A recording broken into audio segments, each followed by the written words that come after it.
Pennsylvania. Hey, Carol, what's on your mind today? Hi, Tom. Thanks for taking my call.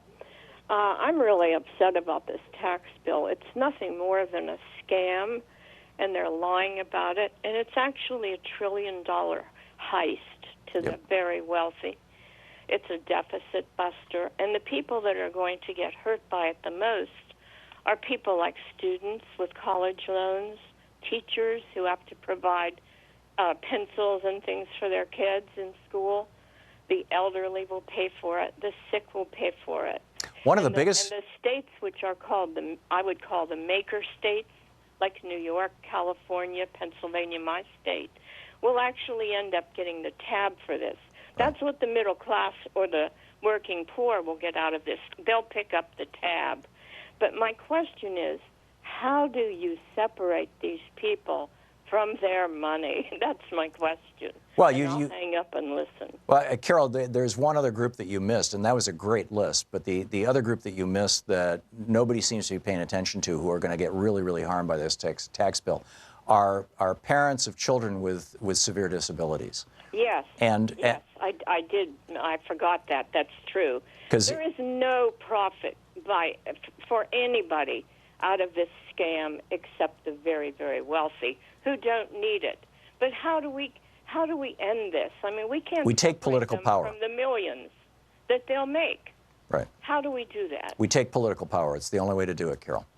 It's what FDR did in '32. The challenge is that when people are not activated, awakened, woke, pick your word. When people are just kind of, business as usual, just trying to get through their day, just doing their job, there's not a big national economic crisis, people tend not to pay attention, broadly speaking, to what's going on, legislatively.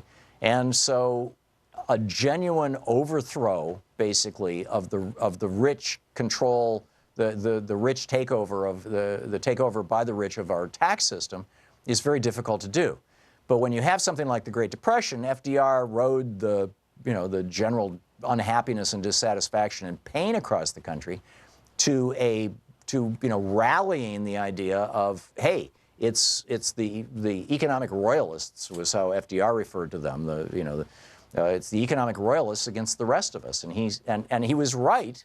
I mean, this is Warren Buffett said, 15 years ago. Yes, there's class warfare in America, and my class declared it. My class is winning.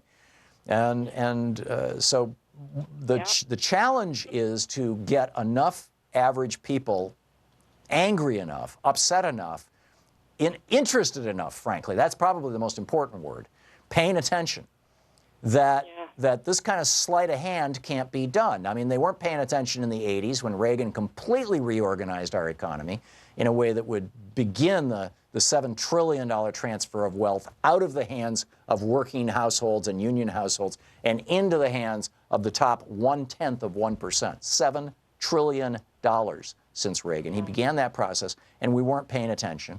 And the middle class has now been hollowed out to the point that the middle class has had to take on $1.5 trillion in student debt, over $1 trillion in credit card debt, several $1 trillion in mortgage debt, additional mortgage debt that they wouldn't have had otherwise, simply to pay their bills to live, frankly. Yeah, and I know. So I have enough anger to go around. I could spread. Yeah, well, keep spreading the word, Carol, because that's what we've got to do. Is we've got to wake up a hell of a lot of people. Forgive my French. Carol, thank you for the call. We'll be right back.